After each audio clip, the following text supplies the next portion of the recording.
ప్రకాశం జిల్లా దర్శి పట్టణంలో విద్యుత్ పొదుపు సందర్భంగా ర్యాలీ నిర్వహింపబడింది. ఈ కార్యక్రమంలో Darsi TDP in charge doctor Gottipati Lakshmi పాల్గొన్నారు. సహజ వనరులు, ఇంధన విద్యుత్ పొదుపుపై ప్రజల్లో అవగాహన పెంచాల్సిన అవసరం ఉందని పేర్కొన్నారు. అవసరానికి మించి విద్యుత్ను వినియోగించడం భవిష్యత్తులో అంధకారం సృష్టించవచ్చని హెచ్చరించారు. విద్యుత్ను పొదుపుగా వాడుతూ అవసరమైతే ప్రతి ఒక్కరూ సోలార్ విద్యుత్ వైపు మొగ్గాలని పిలుపునిచ్చారు. కూటమి ప్రభుత్వంలో ముఖ్యమంత్రి నారా చంద్రబాబు నాయుడు, ఉప ముఖ్యమంత్రి పవన్ కళ్యాణ్, ఐటీ మంత్రి నారా లోకేష్, విద్యుత్ శాఖ మంత్రి గొట్టిపాటి రవికుమార్ నేతృత్వంలో విద్యుత్ అంతరాయం లేకుండా అందించడం సాధ్యమైందని వివరించారు. ప్రజలు చైతన్యంతో విద్యుత్ను అవసరానికి తగ్గ విధంగా వినియోగించుకోవాలని, అవసరమైనప్పుడే ఉపయోగించాలని సూచించారు. కార్యక్రమంలో మాజీ శాసనసభ్యులు నారపశెట్టి పాపారావు, టీడీపీ యువ నాయకులు doctor Kadiyala Lalit Sagar, electrical EE Srinivasarao, CI Ramarao, Darsi MRO Shravan Kumar, municipal chairman Narapasetti Pichaiah, market yard chairman Daram Nagaveni Subbarao, municipal commissioner Mahesh, విద్యుత్ శాఖ అధికారులు, సిబ్బంది, మండల పట్టణ టీడీపీ నాయకులు, క్లస్టర్ ప్రతినిధులు, స్వచ్ఛంద సంస్థల స్థానిక ప్రజలు పాల్గొన్నారు. మనం ఈరోజు చేసుకునే ర్యాలీ యొక్క ఇంపార్టెన్స్ ఏంటంటే న్యాచురల్ రిసోర్సెస్ ని మనం కాపాడుకోవాలి.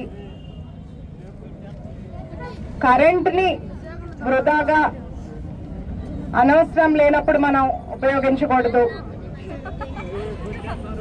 మనం చూస్తే కూటమి ప్రభుత్వం అధికారంలోకి వచ్చాక గౌరవ ముఖ్యమంత్రి చంద్రబాబు నాయుడు గారు, డిప్యూటీ సీఎం పవన్ కళ్యాణ్ గారు, ఐటీ మినిస్టర్ లోకేష్ గారు, అట్లాగే ఎనర్జీ మినిస్టర్ మా బాబాయ్ గొట్టిపాటి రవి గారు ఒక అంతరాయం లేకుండా ప్రజలందరికీ నిరంతర విద్యుత్ సరఫరా అందజేయడానికి ఒక మంచి ప్లాన్డ్ గా, ప్రణాళికబద్ధంగా ముందుకెళ్తున్నారు. గతంలో చూస్తే ఒక రోజు కరెంట్ ఉండేది, ఒక రోజు ఉండేది కాదు.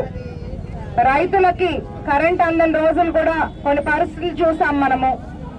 అవన్నీ ఉండకుండా ప్రతి ఒక్కళ్ళు కరెంటు వినియోగం చేసుకోవాలి. అందరికీ ఎటువంటి అంతరాయం కలగకుండా విద్యుత్ సరఫరా ఉండాలి అనే లక్ష్యంతో మన ప్రభుత్వం ముందుకెళ్తున్నారు. అంతేకాకుండా మనం కూడా ఏం ఆలోచన చేయాలంటే అనవసరంగా ఎక్కడా కూడా కరెంట్ ని వేస్ట్ చేయకూడదు. ఇప్పుడు మనం అలా వృధా చేస్తే రేపు మీరే నెక్స్ట్ జనరేషన్, మీకు ఇబ్బంది అవుతుంది. మన రిసోర్సెస్ కనుక ఎగ్జాస్ట్ అయిపోతే. అట్లాగే LED or energy saving equipment అలాంటివి వాడాలి.